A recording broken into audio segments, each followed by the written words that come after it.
say just a simple okay. And as I heard he said that, I just suddenly stopped crying. I sat up straight, and I felt my hands, I closed my eyes, and I felt my hands come together to form this flat hand prayer position. And then the voice said to me, now open your eyes. And I opened my eyes and I looked at my hands. To my amazement, it looks like this. My hands was not completely together. And I started asking, why? Why? What does this mean? What does this mean? Why isn't it closed? Oh, there's something wrong with me. There's something wrong. There's something missing. Oh, and I said, oh, I must have a demon in me. Oh, please. And I started to pray, please get rid of this demon in me. Please get rid of this demon in me. And then I started to shake. I leaned over like this, and I started to shake. I shake like this, and snot and everything came out. I was shaking like this, like 5 minutes or something, I don't know. And then I sat up again, and that was over. And then what happened? I'm trying to remember. I have written it down, but I'm trying to keep this real. Yeah, then I started to ask questions. I asked questions like, but why Jesus? Why not, Krishna and Buddha and all the other ascended masters? You get to understand that I was, New Ager at the time. So I asked those questions, but suddenly, first I heard, because Jesus is the one you know, and He is the one you rejected a long time ago. And then I started to then I started to ask about the other masters, but suddenly I got very concerned. Oh, and I thought, oh no, why? Maybe that is wrong of me to think these things. Oh, maybe it is true that they all are from the devil. Oh no, I don't know, I can't handle this. I don't know what to think. And I asked the voice that was there. I didn't know. I knew what he was, but it was just a voice. Even though I said, "Help me, Jesus," for me he was just a voice. I don't know how to explain it other than that, but I was very concerned, and I just told him, "Oh no, I can't handle this. Just please just tell me what to think." And he said, and he kind of laughed at me, and he said, "That's what God-fearing is." And then he said, "But okay, I can tell you what to think."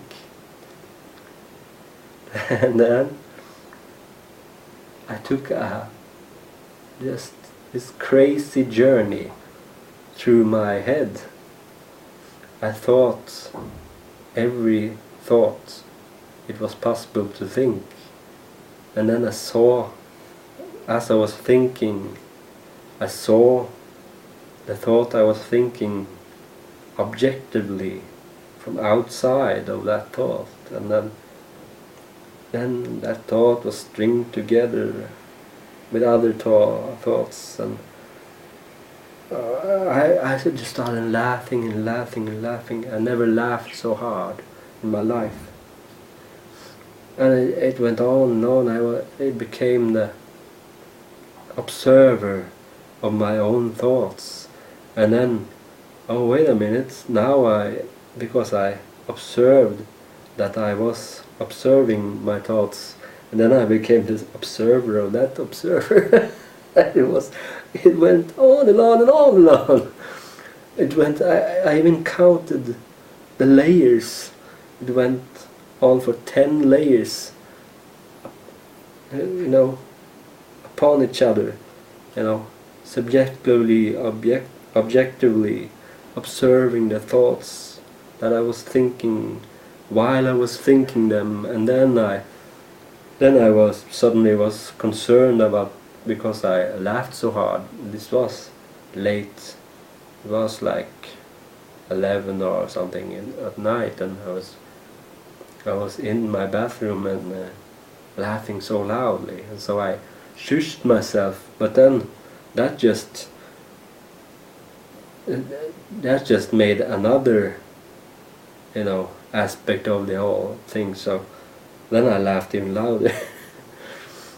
But I came to a place where I could suddenly control myself again, and I wanted to go lie down again. I didn't want to sit there on the toilet, so I went to my bed, and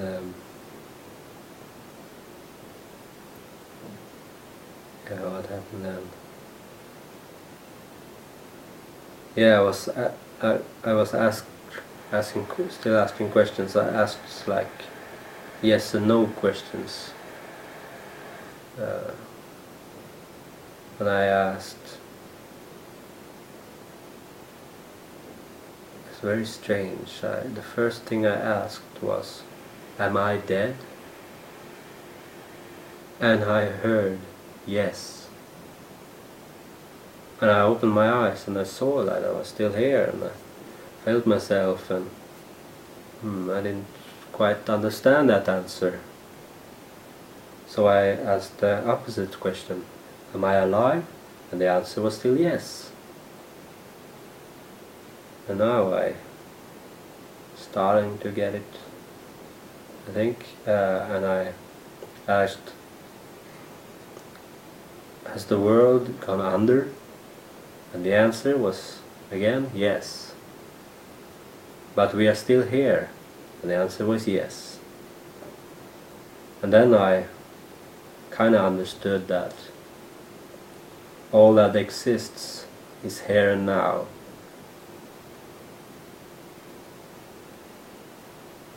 I don't really understand that. But I was in you must remember that I was in the New Age mindset, so it might have flavored it some. But I was talking to someone there, and he asked me, the one I was talking to, he asked me, "So, what do you want to do now?" He asked me,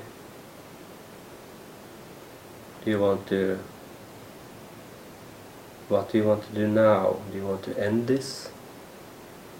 And I was perplexed by that question, and I asked again, what do you mean? What do you mean? Am I dead? And he kind of ignored me for a little while. Then I felt he just turned away from me a little while. So I said, "Wait, am I dead? Am I dead? Am I dead?" And then he suddenly answered me again, and he said, "That's entirely up to you." And that just blew my mind. And okay, can I be someone else if I want to? "Yeah, sure," he said. "We can start a birthing birthing process right now if you want. And then I said, no. Then I thought about it, starting over now as an infant. No, I didn't want to do that. And I asked, can I just take over another body but keep my own mind? And it looked like, or it felt like he was like thinking about it, and he said, well, let's see. And I saw like a searching tunnel. It was like a computer, but it was like a tunnel on a computer screen. And after a while of this, then he said, well, you can take over the body of your best friend. And instantly I knew exactly what the right answer was to that. No, I can't do that, I said. He has just as right to his own life as I do. And I immediately knew that that was the right answer.